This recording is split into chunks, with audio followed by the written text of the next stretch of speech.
నీకు విష్ణువాంశ ఉంది కాబట్టి సన్మానం చేస్తాం, నీకు విష్ణువాంశ ఉంది కాబట్టి నీకు ఆ గౌరవం ఇస్తాం. అలాగే వేదం చదివితే బ్రహ్మగారి అంశ ఉంది కాబట్టి గౌరవిస్తాం. అలాగే లయకారకత్వం రుద్రాంశగా గౌరవిస్తాం. కాబట్టి 3 శక్తులు ముగ్గురికి ఇస్తే ఆ 3 శక్తులకి 3 పేర్లతో వచ్చి కూర్చుంది ఆవిడ.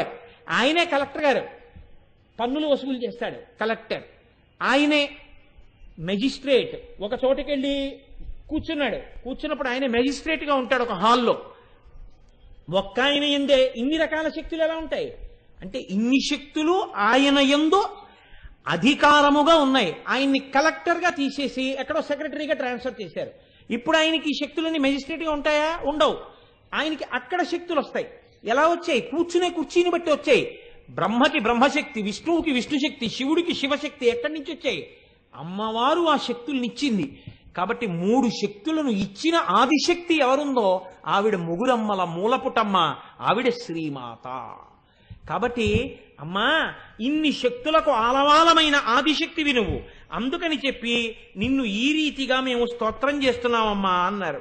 ఇటువంటి తల్లి ఎవరున్నదో ఈ తల్లియే ఇంతమందిలో ఇన్ని శక్తులను ప్రవేశపెట్టి ఈ లోకాలన్నీ కదిలేటట్టుగా, ఈ లోకాలన్నీ తయారయ్యేటట్టుగా చేస్తున్నది.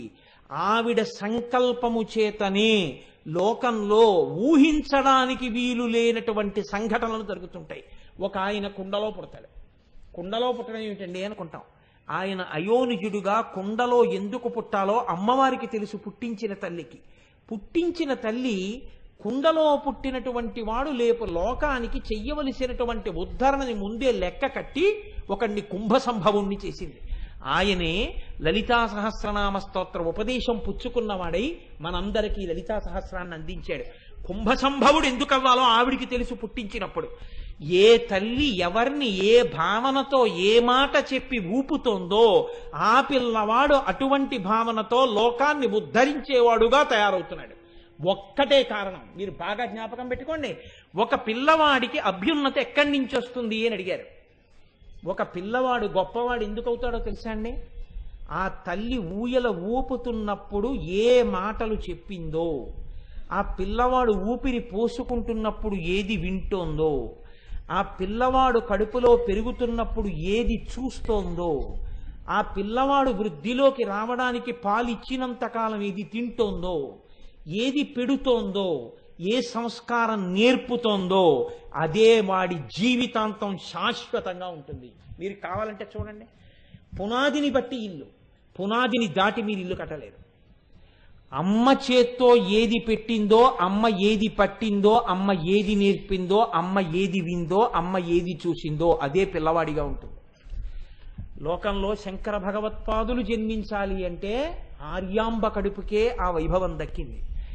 ఎవరు అటువంటి ఉపాసనతో, అటువంటి భక్తితో, అటువంటి మర్యాదతో ఉంటారో అటువంటి కడుపుల యందు అటువంటి మహాపురుషులు జన్మిస్తారు. అందుకే ఒక గొప్ప వస్తువు తయారవుతోంది. వెండి కంచాలే నలుగురు చేయించుకున్నారు. మీ కంచం ఇంత బాగా ఎందుకుందండి అని అడిగారు అనుకోండి, మా కంసాలి గొప్పతనం అంటారు. శివాజీ అంత గొప్పవాడు ఎందుకు అయ్యాడు? అమ్మ చెప్పినటువంటి కథ.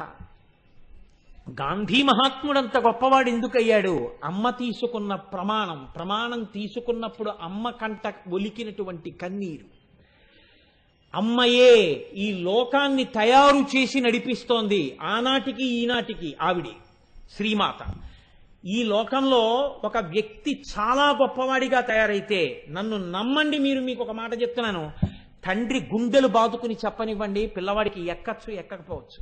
అదే అమ్మ అన్నం పెడుతూ, నాన్న మీ నాన్నగారు ఎంతో కీర్తి ప్రతిష్టలు సంపాదించిన వాడరా, మీ నాన్న కీర్తి ఒక్కరోజు రాత్రిలో సంపాదించిన కీర్తి కాదు. మీ నాన్నది అశిధారా వ్రతం, మీ నాన్న జీవితం. మీ నాన్న ఎంత కష్టపడి పైకొచ్చారో నీకు తెలుసా?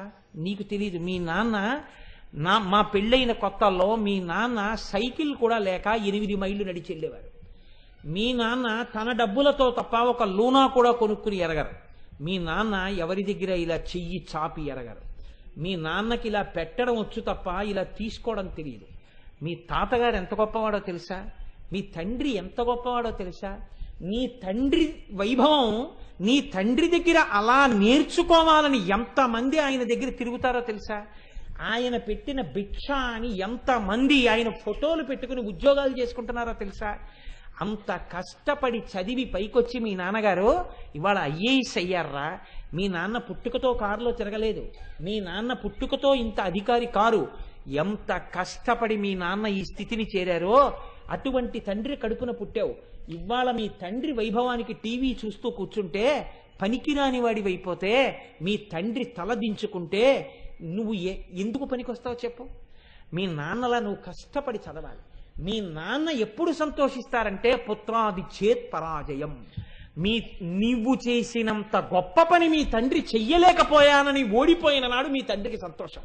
నీ తండ్రి సన్మానాలకి సంతోషం కాదు, నువ్వు చేసిన పని చేయలేకపోయానని మీ తండ్రి ఓటమిని అంగీకరించడంలో మీ తండ్రికి సంతోషం. అందుకే సుబ్రహ్మణ్యుడు చెప్పినంతగా ప్రణవానికి అర్థం చెప్పలేకపోయాననుకున్నట్ట శివుడు. అందుకని పుత్రుడి చేత వైభవాన్ని పొందినవాడు ఎవడంటే లోకంలో అంత పెద్దరికాన్ని పొందినవాడు తండ్రి పరమశివుడి. అందుకని కొడుకు సుబ్రహ్మణ్యుడు అంటే అంత ఇష్టంట ఆయనకి.